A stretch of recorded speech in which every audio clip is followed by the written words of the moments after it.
thus stands out as one of the most evil persons in recent history. We must now explain whence this evil comes and how it is possible that such a person could enjoy a public reputation as a scientist.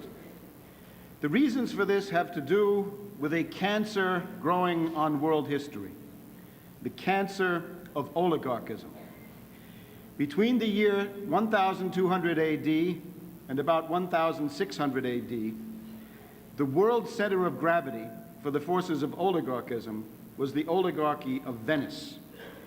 Towards the end of that time, the Venetian oligarchy decided, for various reasons, to transfer its families, fortunes, and characteristic outlook to a new base of operations, which turned out to be the British Isles. The old program of a worldwide Roman Empire with its capital in Venice was replaced by the new program of a worldwide Roman Empire with its capital in London, what eventually came to be known as the British Empire. This was the metastasis of the cancer, the shift of the Venetian party from the Adriatic to the banks of the Thames. And this has been the main project of the world oligarchy in the past 5 centuries. The Venetian party, wherever it is, believes in epistemological warfare. The Venetian party knows that ideas are more powerful weapons than guns, fleets, and bombs. In order to secure acceptance for their imperial ideas, the Venetian party seeks to control the way people think. If you can control the way that people think, say the Venetians, you can control their reactions to events, no matter what those events might be. It is therefore vital to the Venetians to control philosophy and especially science, the area where human powers of hypothesis and creative reason become a force for improvements in the order of nature.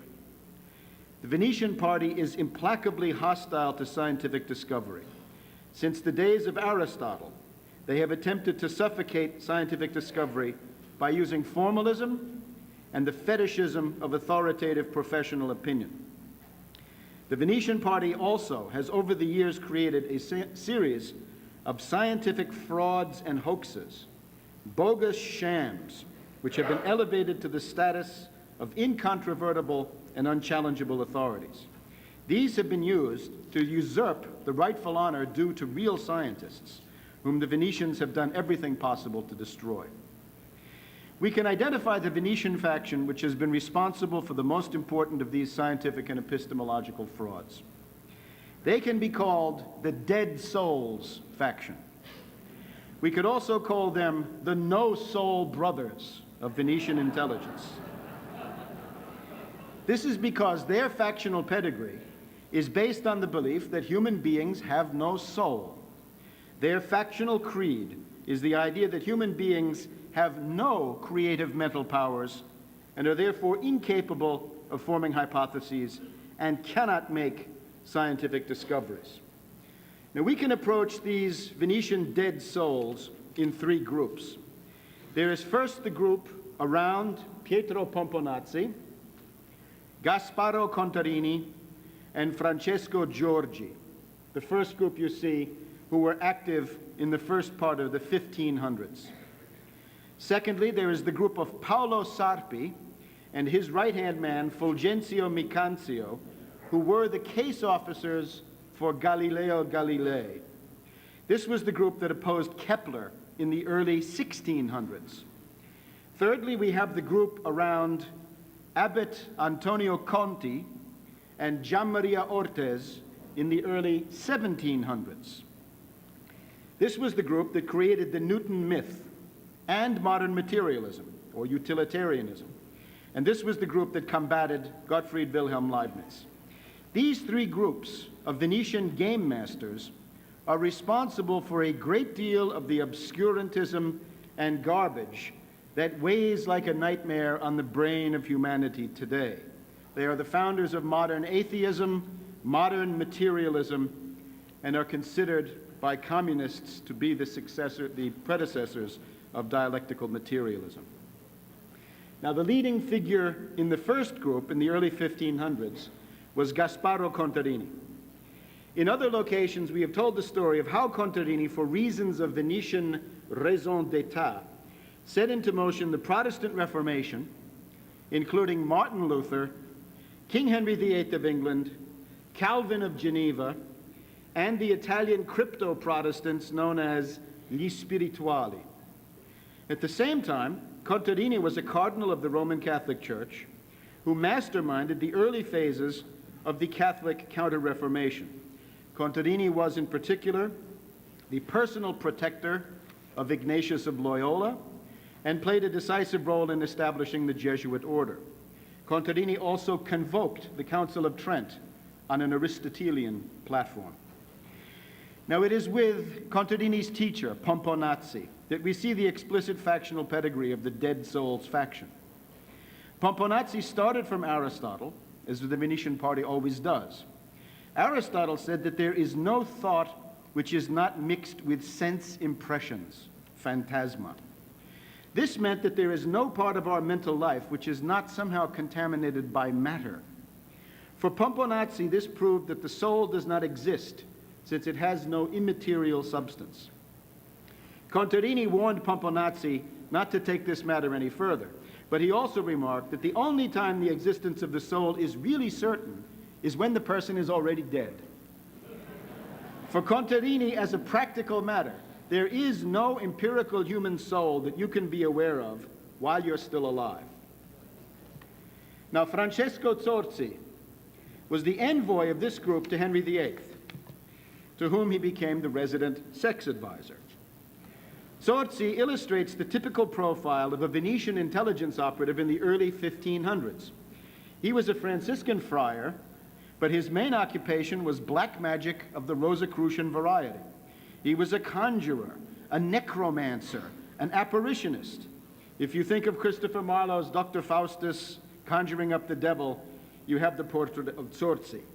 Now, this is not a good model for the science nerds of any age. As the 1500s turns into the 1600s, this profile began to present serious drawbacks and limitations. Until about 1600, the posture of the Venetian party towards science was one of more or less open hostility, favoring black magic. But in the early 1600s, the group around Sarpi succeeded in changing their public profile from being the enemies of science to being the embodiment of the most advanced and sophisticated science. For several centuries after this, the Venetians would work inside the scientific community to take it over. They would claim to represent the highest expression of scientific values. In this way, they could institutionalize the dead hand of formalism, the fetishism of authority, and irrationalism, so as to stifle the process of discovery. The chief of Venetian intelligence in this period, who made this possible, was Paolo Sarpi. Sarpi and his friend Fulgencio Micanzio were Servite monks. Sarpi was part of an important Venetian salon of the day, the Ridotto Morosini, which met for discussions in the palace of the Morosini family on the Grand Canal. The Morosini were the direct ideological heirs of Contarini. The Morosini salon centered on a discussion of science, and it became a nucleus for the youthful faction of the Venetian oligarchy, the so-called Giovani, who became powerful especially after 1582. The Giovani favored a policy of cooperation with Holland, England, and France in conflicts against the Austrian and Spanish Habsburgs and against the papacy. There was another faction called I Vecchi, the Oldies, which serviced the Venetian network on the Spanish and papal side, and these, of course, were quite extensive. Now, we have told in other locations how Sarpi organized and unleashed the 30 Years' War in Central Europe, using agents like Max von Thurn und Taxis, Christian von Anhalt, Christoph von Dohna, the Elector Palatine Frederick, the so-called Winter King. In this sense, Paolo Sarpi personally exterminated about 1/3 of the entire population of Europe and about 1/2 of the population of Germany and surrounding areas. Sarpi also caused the assassination of King Henry IV of France, when Henry opposed Sarpi's designs and exposed him as an atheist. Paolo Sarpi, as we can see, is a worthy predecessor for Bertrand Russell. Now, Sarpi in his own time was most proud of his reputation as a mathematician. One contemporary wrote of him, "I can say about him without any exaggeration whatsoever that no one in Europe excels him in his knowledge of the mathematical sciences." Who thought that? That is the view of Sarpi held by Galileo Galilei. Sarpi had companions in the Ridotto Morosini during the 1590s. There was the influential mystic Giordano Bruno. Starting in 1592, there was also a professor of mathematics who taught at the nearby University of Padova between 1592 and 1610. This was Galileo Galilei, originally a Florentine.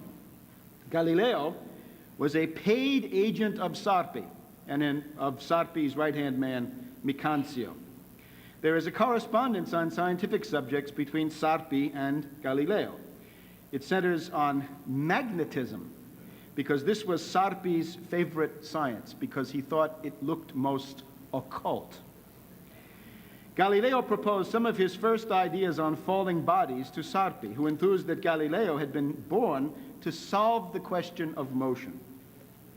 Now, Galileo's fame was procured when he used a small telescope to observe the moons of Jupiter, the rings of Saturn, the phases of Venus, and so forth. Galileo reported these sightings in his essay, The Starry Messenger, which instantly made him the premier scientist in Europe, and thus a very important agent of influence for the Venetian party. Now, the entire telescope operation had been devised and carried out by Paolo Sarpi. The first telescope had been built by Leonardo da Vinci about 100 years before Galileo. Susan Welsh has called attention to the research of Domenico Argentieri on Leonardo's optical manuscripts. And these demonstrate that Leonardo had a telescope with a convex lens at one end and a concave lens at the other end. Its magnifying power was rather weak, but it was a telescope. There are then reports of telescopes being made in Italy in the late 1500s, and by 1608 there were many telescopes turning up in Holland. Galileo says that he was encouraged by reports of these telescopes to build his own telescope in 1609, says Galileo. Sarpi's version of these events is more revealing. He wrote in March of 1610 that a telescope had been found in Holland 2 years before, therefore in the spring of 1608. Sarpi wrote, "Once this was found, our mathematician here in Padua and some of our other people who are not ignorant of these arts began to use the telescope on celestial bodies, adjusting it and refining it for that purpose." Notice, Galileo and some of our other people. It would also appear that the observations were made not from Padua, but from Paolo Sarpi's Servite monastery in Venice. Sarpi wrote about Galileo as our mathematician, saying that he had frequently discussed these questions with Galileo and didn't need to read what Galileo wrote about them later. In 1611, there was a Polish visitor to Venice by the name of Rey, who wrote that Galileo had not been the inventor of the telescope, but that the advisor, author, and director of the telescope project had been Father Paolo Sarpi, who is considered the greatest mathematician here. Now, in 1597, Johannes Kepler had sent a copy of his new book, Mysterium Cosmographicum, to Galileo.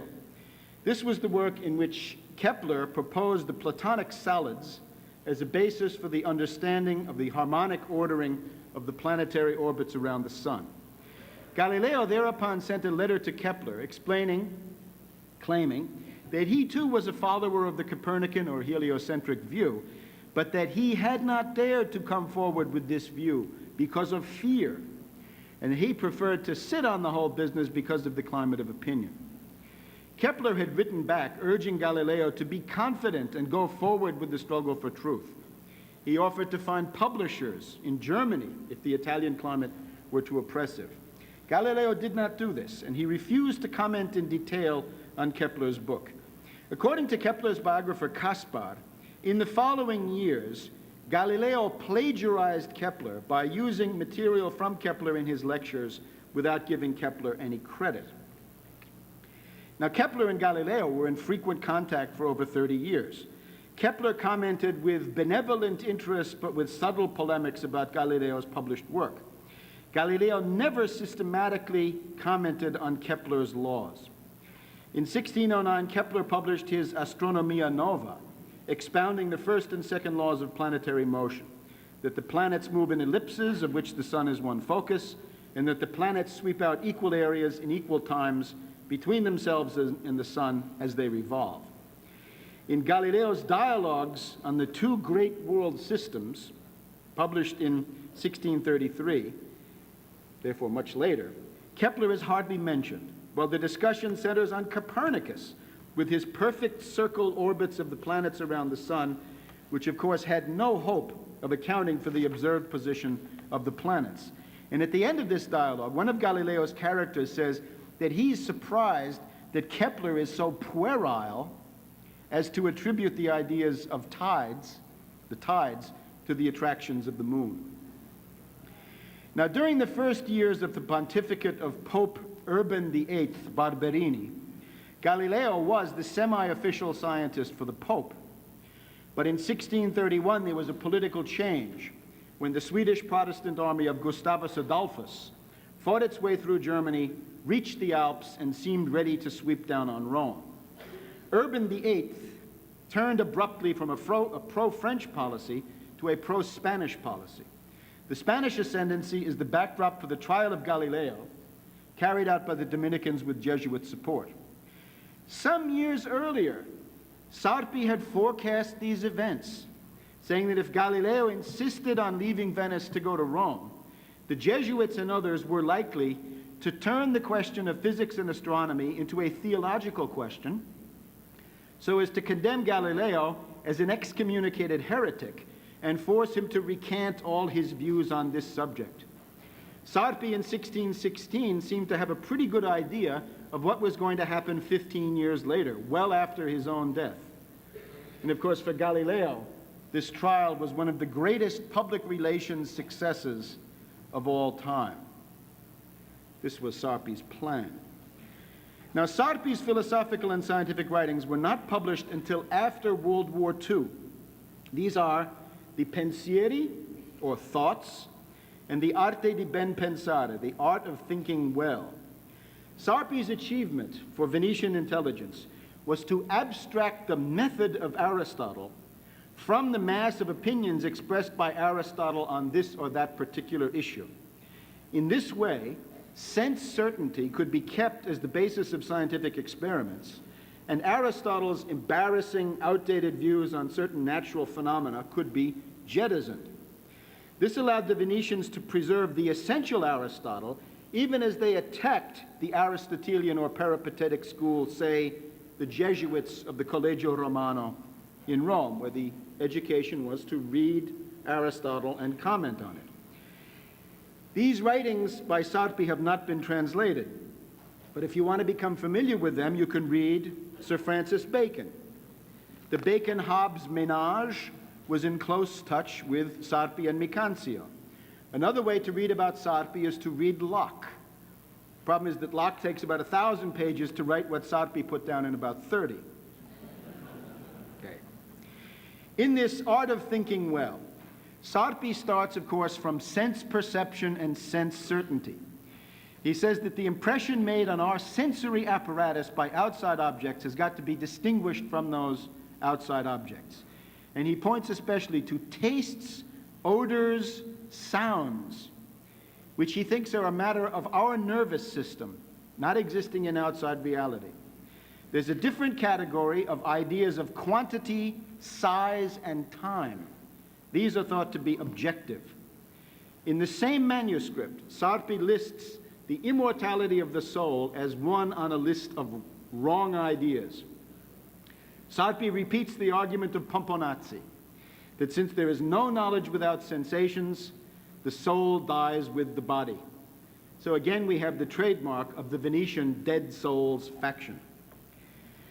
Now, Galileo's epistemology comes straight from Sarpi, We can see this best in Galileo's 1623 essay, Il Saggiatore, the assayer, as it's translated. For Galileo, colors, tastes, sounds, and smells are mere words. They exist only for our bodies. And here Galileo makes the famous comparison of these to tickling. If you brush a feather over the soles of the feet or the armpits of a marble statue, you will not produce a tickle. But if you do this to a human being, you will cause that tickling sensation. So Galileo says that that is what these sense impressions do to us. They create something that's not out there, but it's in us, the tickle. Hoochie. So Galileo says, it's time to get rid of ears, tongues, and noses, odors, shapes, and sounds, and go for shapes, numbers, and motions, objective, mathematical. And from this he proceeds quickly to a very reductionist theory of atoms, in which he explains that heat is the effect of fiery minims, or igneous atoms. The important thing is that Galileo's epistemology is identical with that of Sarpi. It is taken from Sarpi.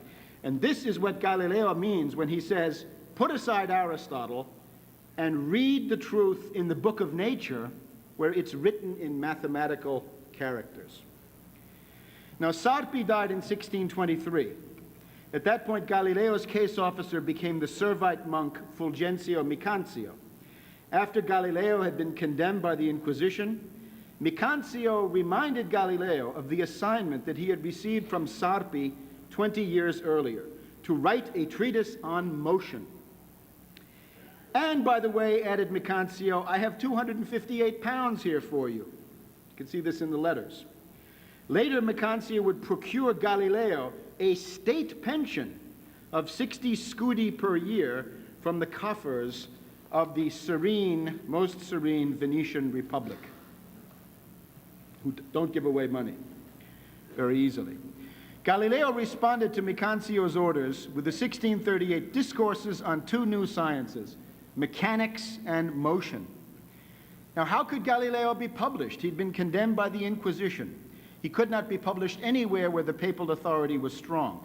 So Micancio arranged for Galileo's books to be printed by the Dutch Elsevier Press in Leiden, Holland. In 1634, Micancio wrote to Galileo that he had been talking to an expert in science and philosophy. These were called virtuosi, virtuosos in the parlance of the day. And the virtuoso had said, well, Galileo has a lot of ability, but everything that he writes about is not new. It's already in Kepler. Indeed, Galileo wrote back that the correct answer to this is that although Galileo and Kepler may sometimes seem to agree about certain astronomical phenomena, my way of philosophizing, says Galileo, is so different from his. Now, in letters written in 1640, Galileo threw further light on his own scientific method. This was after he was condemned, but I think this is still sincere. Galileo complained that he had been misunderstood. Against all the reason in the world, I am accused of impugning peripatetic doctrine, Aristotelian philosophy, whereas I profess and am certain of observing more religiously the peripatetic, or to put it better, Aristotelian teachings than many others. Galileo then asserted that he had tried to study phenomena that in all natural effects assure me of their existence, their ansit. Do they exist? Are they there? Whereas I gain nothing from knowing how, quo modo. So the big question is, does it exist, not how does it exist? And what Galileo is trying to express here, I think, is the same thing that Newton meant with his infamous hypotheses non fingo. I do not fabricate hypotheses. Which brings us to Newton. The next phase of the corruption of science by Venice depends on a rather obscure Cambridge don by the name of Isaac Newton. For the oligarchy, Newton and Galileo are the only two contenders for the honor of being the most influential thinker for their faction since Aristotle himself. These are the two. The British oligarchy praises Newton as the founder of modern science. But at the same time, they have been unable to keep secret the fact that Newton was a raving irrationalist, a cultist kook. Among the oligarchs, it was the British economist Lord John Maynard Keynes, a fellow Cambridge graduate, who first began to open the black box of Newton's real character. Was Newton the first and greatest of the modern scientists, the practitioner of cold and untinctured reason? No, said Keynes. Newton was not the first of the age of reason. He was the last of the magicians, the last of the Babylonians and Sumerians, the last wonderful child to whom the Magi could do sincere homage. Keynes based his views on the contents of a box. What box? And what was in the box? The box contained papers which Newton had packed up when he left Cambridge for London in 1696, ending his Cambridge career and beginning his new life in London as a member and president of the Royal Society, director of the Mint, and the resident magus of the new British Empire. Now, inside the box were manuscripts and papers totaling some 1.2 million words. That's about as long as Shakespeare's complete works, if you're counting. After Newton's death, Bishop Horsley was asked to inspect the box with a view to publication, but when he saw the contents, he recoiled in horror and slammed the lid. No one opened the box for another 100 years. After a century had passed, Newton's 19th century biographer, Sir David Brewster, looked into the box. He decided to save Newton's reputation by fishing out a few selections, but he falsified the rest with straight fibbing, as Keynes says. Now, the box became known as the Portsmouth Papers. A few mathematical papers were given to Cambridge University in 1888. In 1936, the then owner, Lord Lymington, needed money, so the papers were auctioned off. Now, Keynes was alarmed. He bought as many as he could, but the papers were scattered from Jerusalem to America. As Keynes points out, Newton was a suspicious, paranoid, unstable personality. In 1692, Newton had had a nervous breakdown and never regained his former consistency of mind. Newton's friends, Pepys and Locke, thought that he had become deranged. And Keynes writes that Newton emerged from his breakdown slightly gaga. And of course, as Keynes stresses, Newton was wholly aloof from women. Although he had some close young male friends, Newton once angrily attacked John Locke, accusing him of trying to embroil him with women. But nevertheless, in the last decades, the lid of the box has been partially, and I think grudgingly, opened by the Anglophile scholars who were the keepers of the Newton myth. Now, what can we see inside the box? First, Newton was a supporter of the Arian heresy. He denied and attacked the Holy Trinity. Therefore, he denied the filioque, the concept of imago viva Dei. Keynes thought that Newton was a Judaic monotheist of the school of Maimonides, which I guess suggests that he was a Kabbalist. For Newton, to worship Christ as God was idolatry and a mortal sin. Now, even in the Church of England, you had to keep these views secret or face ostracism. Now, Newton's real interest was not mathematics or astronomy, neither one. It was alchemy. His laboratory at Trinity College, Cambridge, was fitted out for alchemy. Here his friends said, the fires never went out during 6 weeks of the spring and 6 weeks of the autumn. Now, what is alchemy? The kind of symbolism you see here. What kind of research was Newton doing? His sources were books like Theatrum Chemicum Britannicum of Elias Ashmole, the Rosicrucian leader of British speculative Freemasonry. Newton owned all 6 heavy quarto volumes of Ashmole. Now, the goal of the alchemists was the quest for the mythical philosopher's stone, which would permit the alchemist to transmute lead and other base metals into gold. The alchemists also hoped that the philosopher's stone would give them other magical powers, such as rejuvenation and eternal youth. That is Newton's picture of the philosopher's stone as he imagined it. Now, alchemy also involved the relations between the astrological influences of the planets and the behavior of the chemicals. One book that dealt with this was called The Metamorphosis of the Planets. Since the planet Jupiter had precedence among the planets, it also occupied a privileged position among the reagents of alchemy.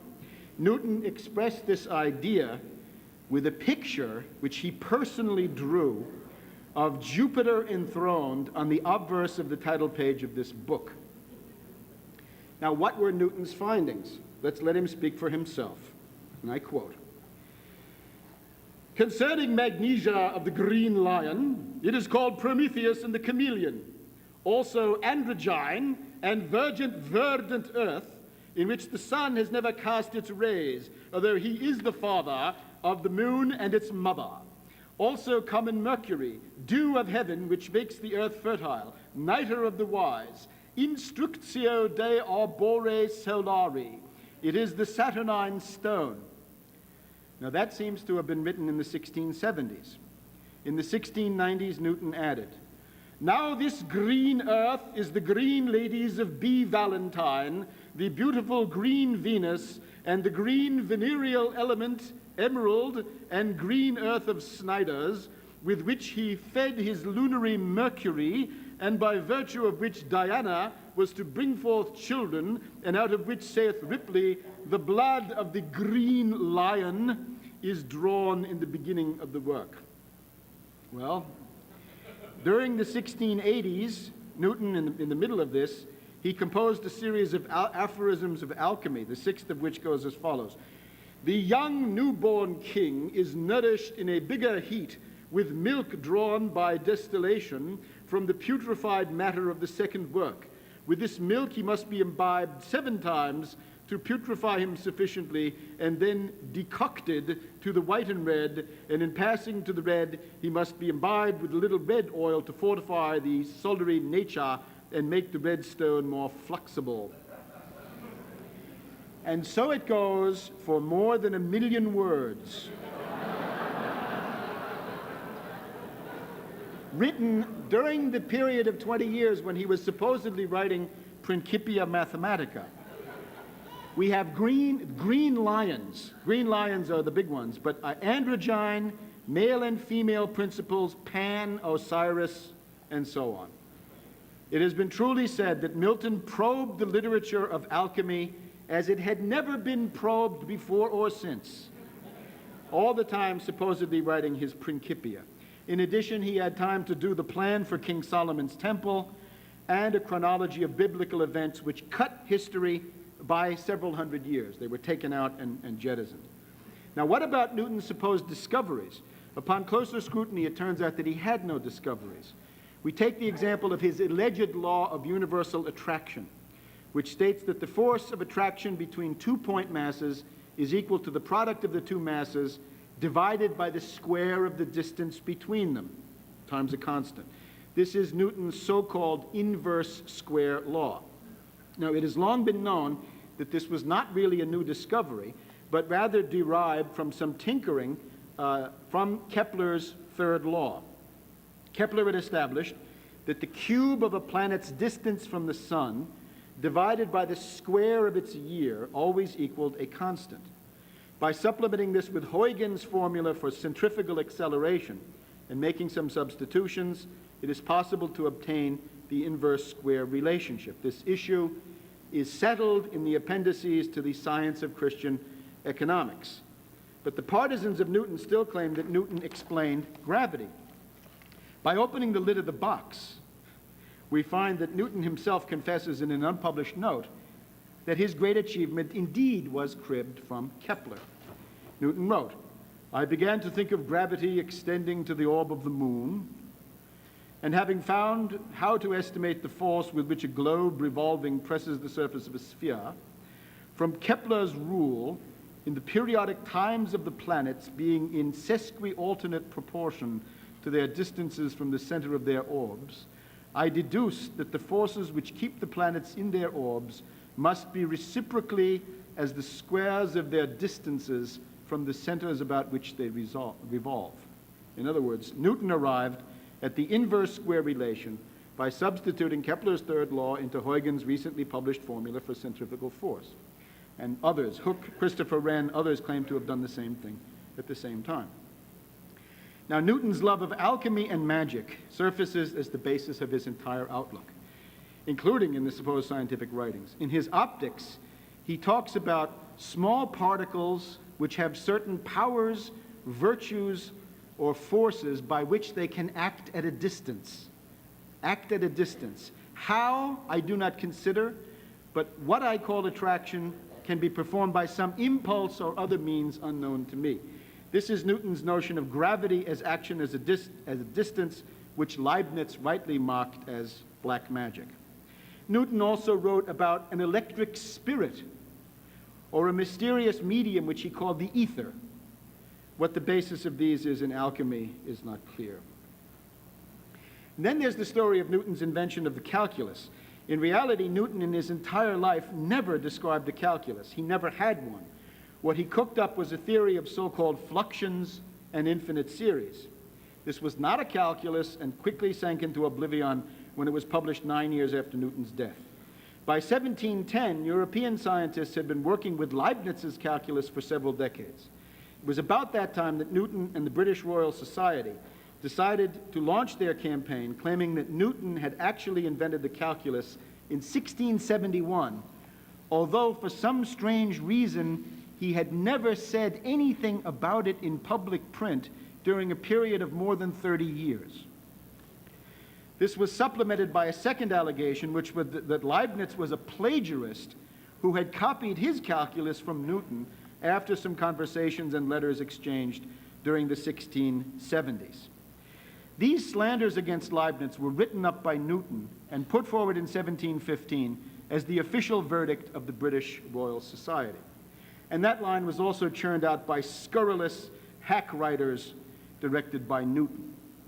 But scientists in continental Europe, and especially the decisive French Academy of Sciences, were not at all convinced by Newton's case. At this point, Newton's reputation on the continent of Europe was at best modest and certainly not exalted. There was even resistance against Newton in England, with a hard core of 20 to 25% of anti-Newton feeling within the Royal Society itself. How then did the current myth of Newton as a scientist originate? The apotheosis of Newton was arranged by Antonio Conti of Venice, the center of our third grouping of the Dead Souls faction. In order to create the myth of Newton as the great modern scientist, Conti was obliged to do what might well have been considered impossible at the time, to create a pro-British party in France. Conti succeeded, and Conti stands as the founder of the Enlightenment that Connor Cruz O'Brien likes so much. The Enlightenment is otherwise understood as the network of the French Anglophiles.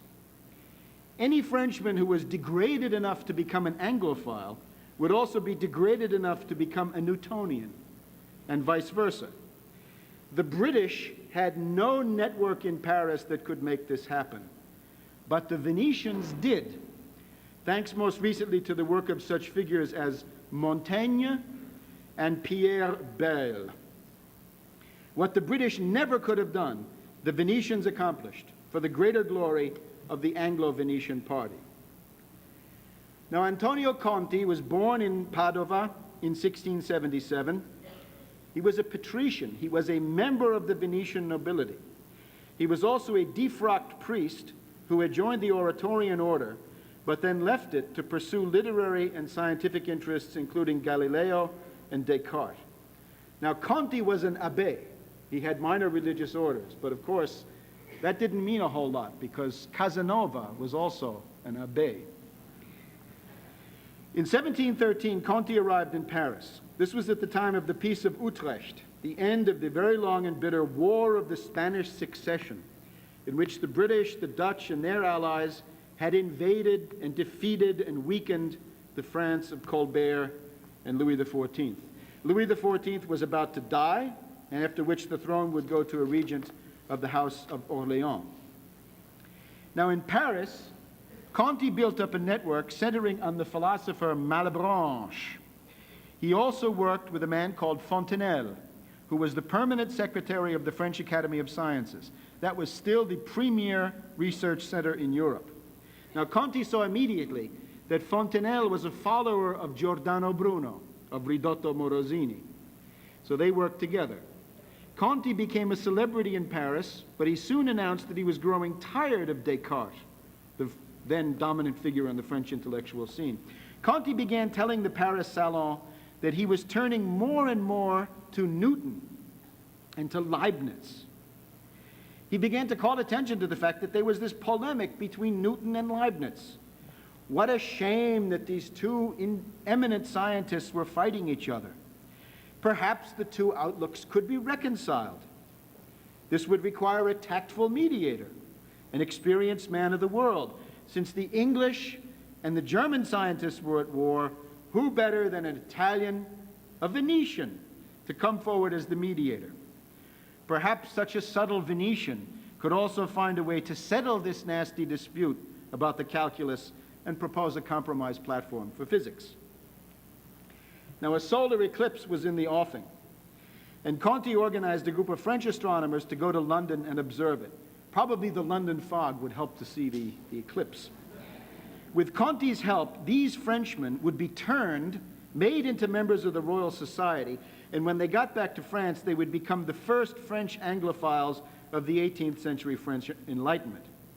Now, before he left for London, Conti, with classical Venetian duplicity, wrote a very friendly letter to Leibniz, introducing himself as a supporter of Leibniz's philosophy. Conti claimed that he was going to London to support Leibniz, and he would defend the Leibniz cause in London just as he had done in Paris. Now, by 1715, of course, Leibniz's political perspectives were very grim, since his patroness, Sophie of Hanover, had died in May of the previous year. Leibniz was not going to become Prime Minister of England because the new British king was Georg Ludwig of Hanover, King George I. When Conti got to London, he began to act as a diabolical agent provocateur. He turned on his magnetism, and he charmed Newton. Newton was impressed by his guest and began to let his hair down. Conti told Newton that he had been trained as a Cartesian. "I was myself, when young, a Cartesian," said the sage wistfully, and then added that Cartesian philosophy was nothing but a tissue of hypothesis. And of course, Newton didn't like hypothesis.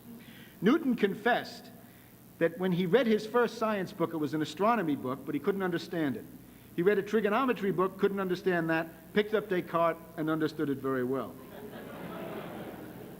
Now, with the ground thus prepared, Conti was soon a regular dinner guest at Newton's house, apparently 3 times a week on average.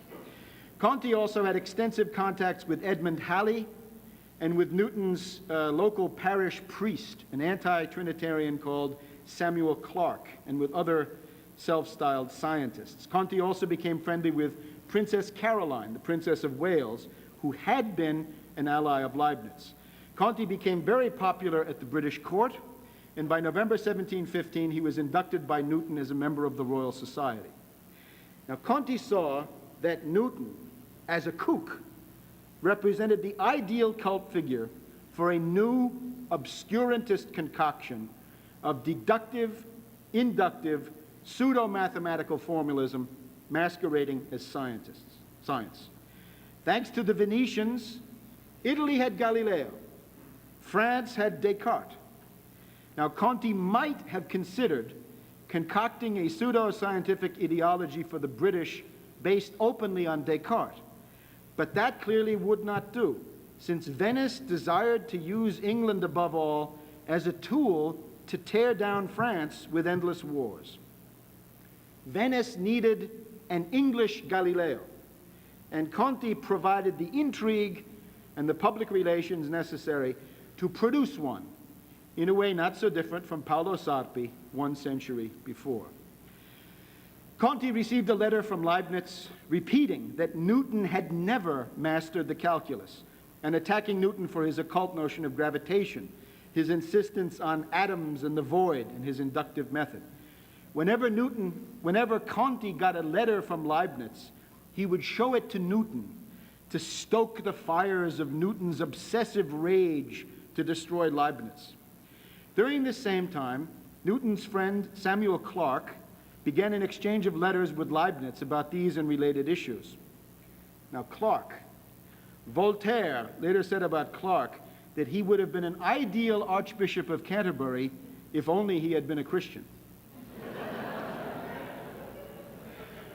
Leibniz lamented accurately that natural religion itself was decaying in England, where many believe that human souls are material and others view God as a corporeal being.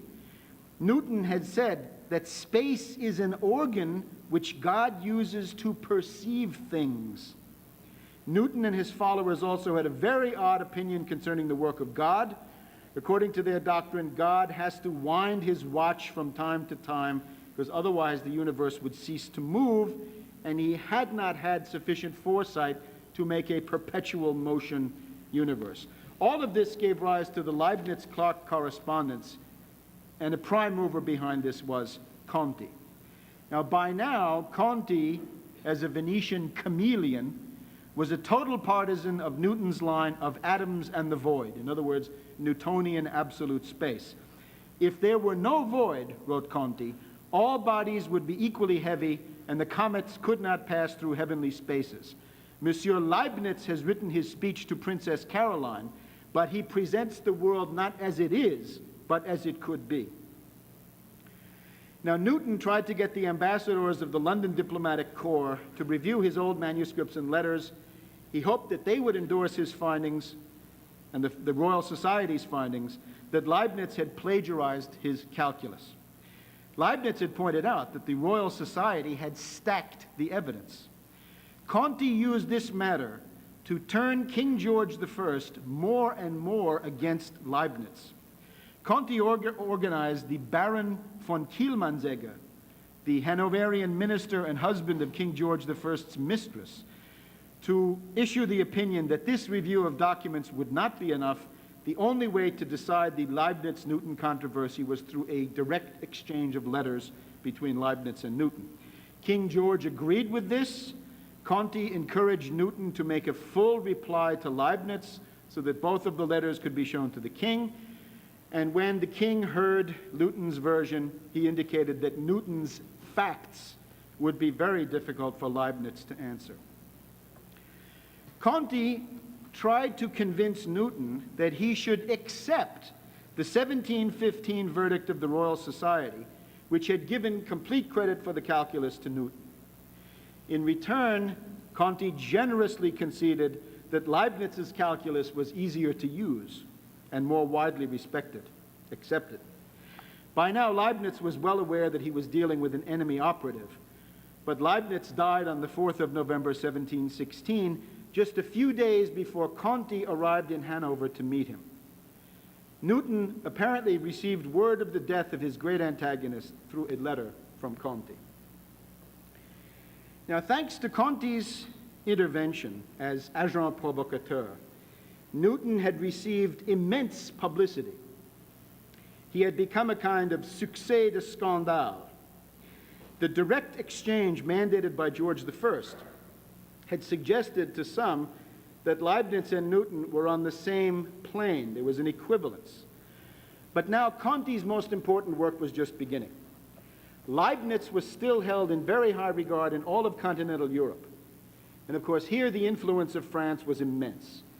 Conti and the Venetians wished to destroy both France and Leibniz. In the Leibniz-Newton contest, Conti had observed that while the English sided with Newton and the Germans with Leibniz, the French, the Italians, the Dutch, and the other continentals would be the decisive swing factor.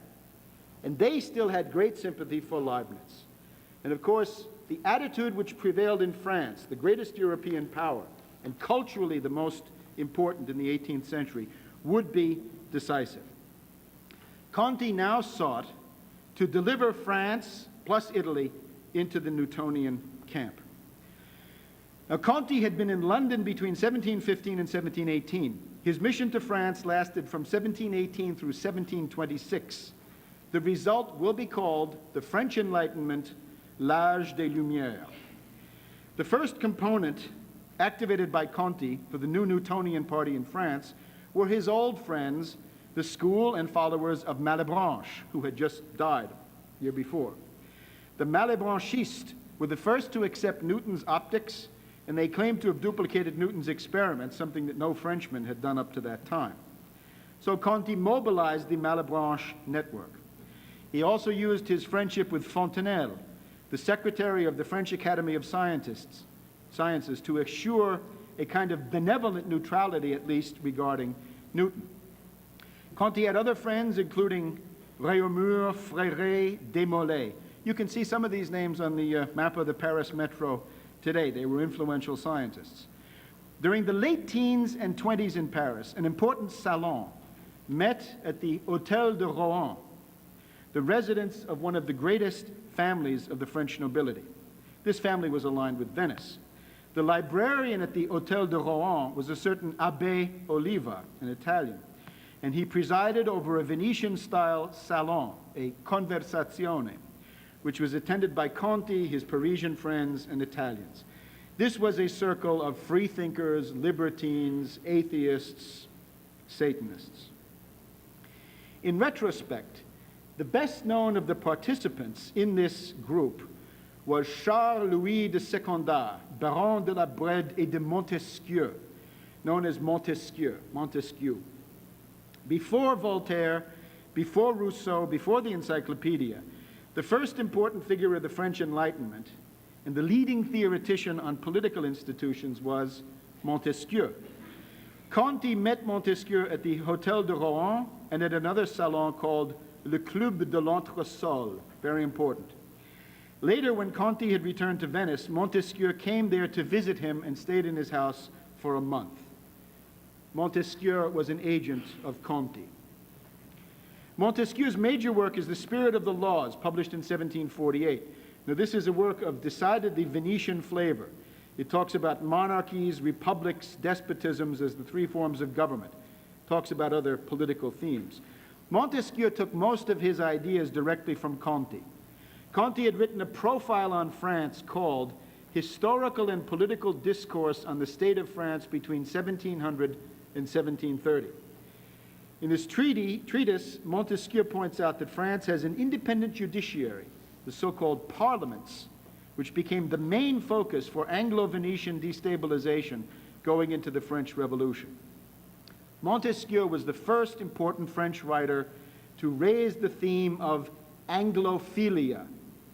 He praised the allegedly constitutional monarchy of Britain as the ideal form of government. And with this, the pro-British bent of Conti's Enlightenment philosophe is established. The ground was being prepared for Newton. Now, one of Conti's other friends from the Hôtel de Rohan was a Jesuit called Tournemine, who was a high school teacher. And one of his high school teachers had been a young libertine by the name of François-Marie Arouet. And this young kid had been so stubborn and incorrigible and headstrong that the parents and teachers called him le volontaire, which means self-willed or misbehaved. And gradually, volontaire was shortened to Voltaire. And French literary historians are instinctively not friendly to the idea that the most famous Frenchman in history was a Venetian agent working for Conti.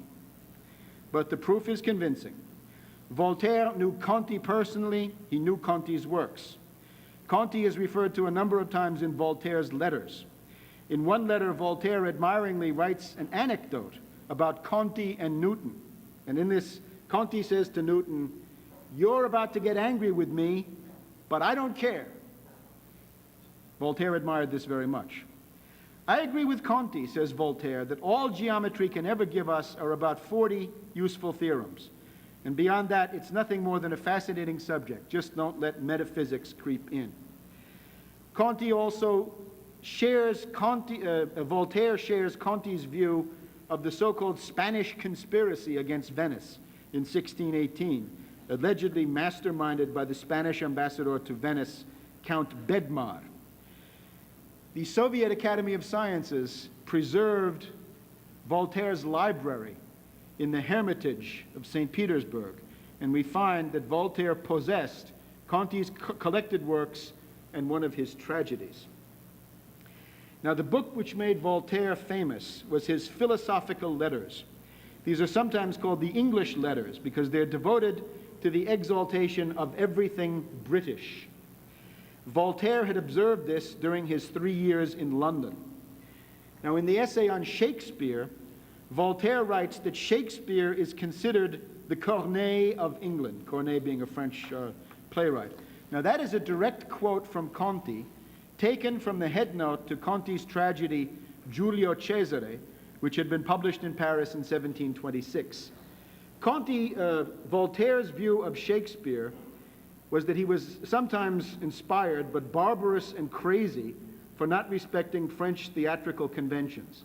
And this is exactly what Conti also thought. So we can thus associate Conti with Voltaire's first important breakthrough, the point where Anglophilia becomes Anglomania in France. Most important, Voltaire's philosophical letters center on the praise of Newton. There are chapters on Bacon, on Locke, but 4 chapters on Newton, and these are the guts of the work. For Voltaire, Newton was the first discoverer of the calculus and the dismantler of the Descartes system. Newton's sublime ideas and discoveries have given him the most universal reputation. Voltaire also translated Newton directly and published a book, The Elements of Newtonian Philosophy. Now, the philosophical letters were not popular, they were condemned, and Voltaire had to hide in the libertine underground for a while. He then began work on another book, The Century of Louis XIV. Now, the idea here was simple: exalt Louis XIV in order to attack the current king, Louis XV, by comparison. And this is an idea which is coming out of Conti's manuscripts, that profile that I mentioned before. Louis XV, of course, was one of the main targets of these Anglo-Venetians. In 1759, Voltaire published his short novel, Candide, a distillation of Venetian cultural pessimism, expressed as a raving attack on Leibniz through the vicious caricature, Dr. Pangloss. Towards the end of the story, Candide asks Pangloss, "Tell me, my dear Pangloss, when you were hanged, dissected, cruelly beaten, forced to row as a galley slave, did you still think that everything was for the best in the best of all possible worlds?" Pangloss says, "Yes, I still hold to my original opinions. I'm a philosopher, and it wouldn't be proper for me to recant, since Leibniz cannot be wrong, and pre-established harmony is the most beautiful thing in the world, along with the plenum and subtle matter." That's the polemic. Now, when Candide visits Venice, he meets a distinguished Venetian senator, Senatore Pococurante, and he considers him the greatest genius that he has met in his travels, because everything bores him and nothing pleases him. And Senatore Pococurante is clearly a figure for Abbot Antonio Conti. He's the one who said to Newton, "Non me ne curo, Pococurante." I don't care, I'm bored. Conti later translated one of Voltaire's plays into Italian. Now, Conti's influence does not end here. His discussion of the supremacy of the sense of touch among the senses comes back in the writings of the French Enlightenment philosopher Condillac. Echoes of Conti have been found in Jacques the Fatalist by Diderot. And then there is Buffon, who published Newton's book on fluxions in French. More research is simply likely to demonstrate that the ideas of the French Enlightenment come from the Venetian Conti. The creation of a pro-Newton, anti-Leibniz party of French Anglo-maniacs was the decisive contribution to the defeat of France in the mid-century World War, which we call the 7 Years' War, which gave Britain naval supremacy and world domination. Conti's work was also the basis for the later unleashing of the French Revolution. In the epistemological war of those days, the French Newtonians were indispensable for the worldwide propagation and consolidation of the Newton myth. In Italy, of course, Conti had writers like the Venetian Algarotti, who wrote a book entitled Newtonian Philosophy for Ladies. Newton's ideas were also spread by Abbot Guido Grandi, who helped to rehabilitate Galileo inside the Catholic Church. Only with the help of Venice could the senile cultist kook, Newton, attain worldwide respect. Now, Conti was active until mid-century. He died in 1749. In Venice, he became the central figure of a salon that was the worthy heir of Ridotto Morosini. This was something that called itself the philosophical happy conversation. And there gathered patrician families like the Emo, the Nani, Querini, Memmo, Justinian. These again were libertines, freethinkers, Satanists, and so forth. After Conti's death, the dominant figure was a certain Andrea Memmo, one of the leaders of European Freemasons. One agent that was shared by Memmo with the Morosini family was a certain Giacomo Casanova, a homosexual who was backed up by a network of lesbians. And you can read all about it. Casanova is the founder of the modern Comintern. Casanova's main task was to target the French King Louis XV through his sexual appetites, or if that failed, to kill him. Louis XV finally banned Casanova from France with a decree, a lettre de cachet. Another agent for this group was a certain Count Cagliostro, a charlatan and mountebank whose targets were Louis XVI and Marie Antoinette. And he destabilized them through their own folly in the celebrated Queen's Necklace affair of 1785. Cagliostro was able to make Louis XVI and especially Queen Marie Antoinette personally hated, and that was a necessary precondition for mass insurrection against them. The Emperor Napoleon said in retrospect that the Queen's Necklace affair of Cagliostro had marked the opening phase of the French Revolution of 1789.